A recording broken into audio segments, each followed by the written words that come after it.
La màquina etiquetadora automàtica de llaunes rodones utilitza paper d'etiquetatge de bobina autoadhesiva.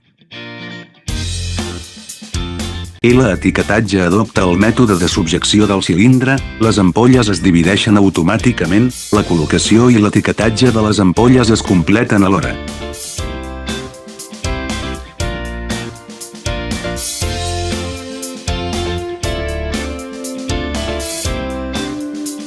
Adopció de configuracions de marques de renom internacional, millorant l'estabilitat de la màquina. Configuracions per millorar l'estabilitat de l'equip i els components elèctrics.